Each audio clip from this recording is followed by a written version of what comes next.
behalf of the Board of Trustees of Xavier University, as its chairman, I would like to proudly announce to all of you gathered here today that the members of the board have unanimously agreed to confirm the new president of Xavier University, Reverend Father Roberto C. Yap of the Society of Jesus.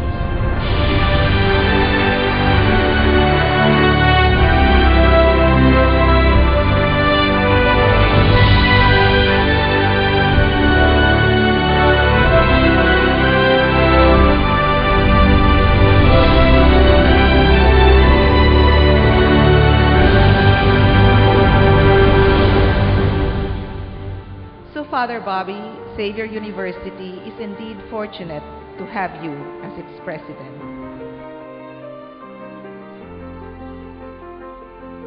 I pledge our continuing support. Congratulations, mabuhay ka, Father Bobby.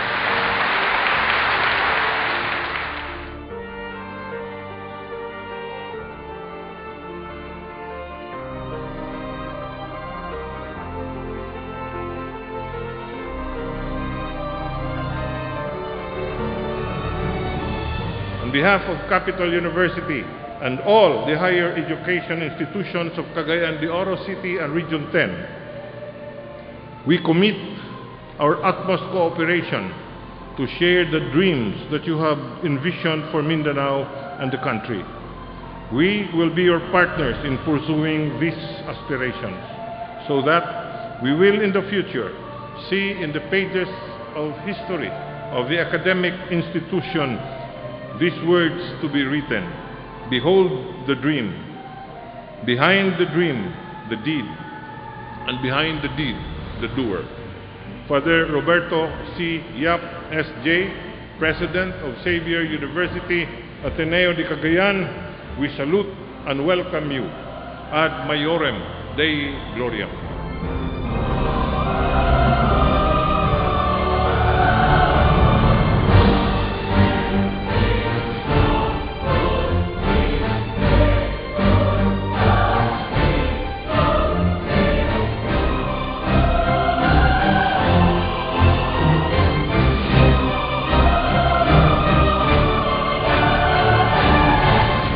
I am very blessed as a baby president. Not only my Chinoy collaborators, but also all members of my leadership team are capable and committed. The XU faculty and staff are talented and dedicated. The XU students are enthusiastic and idealistic. My dear XU community, you have given me a very warm welcome, and I am truly grateful for the guidance and support you have been providing as I get to know the many good things happening here at Xavier.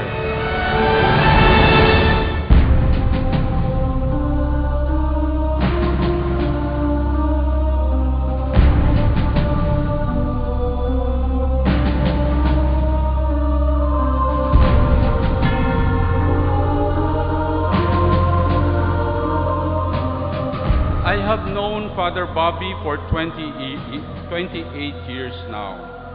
I've also known Xavier University for 21 years to combine my years of study here and work as a Jesuit, including as a trustee.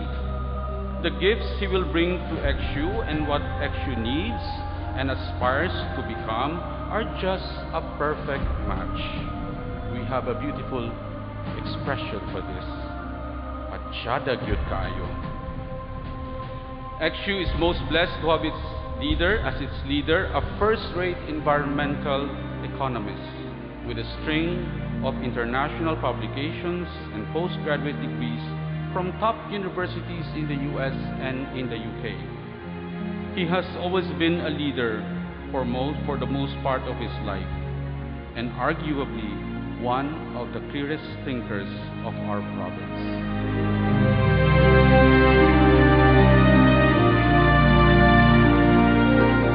Dili gayud biyaan sa Ginoo ang may mangisalig ug milaong kaniya. Dili gayud talikdan sa Dios ang iyang mga pinanggang kabus.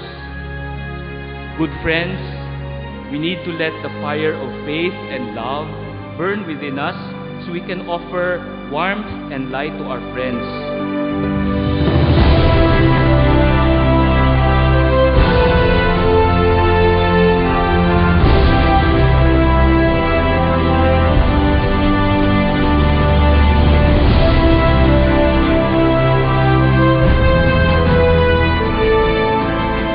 And from my years here in Xavier University, I know this is true. It has been with Xavier, and so it will be. So my request simply, tabangin tawon si Father Bobby. Kay lisod baya magpresidente.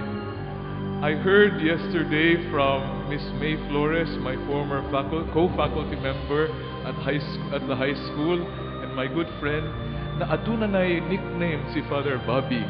Kung si Father Jet, akala man ni Father Jet na sara ang crush ng bayan, karon si Father Bobby kuno, they are calling him the Jackie Chan of CDO.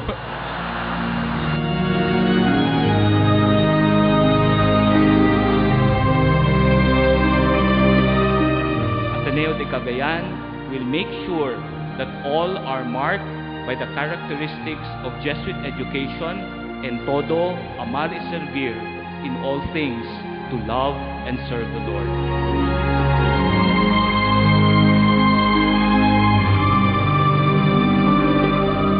This is my prayer for Xavier University then. Kanunay unta mag-uban kaninyo ang grasya ug gugma sa atong Ginoong Hesukristo uban sa pangaliya sa atong mahal na inahan nga may kayag nganha sa langit. Congratulations, Father Bobby and Xavier University.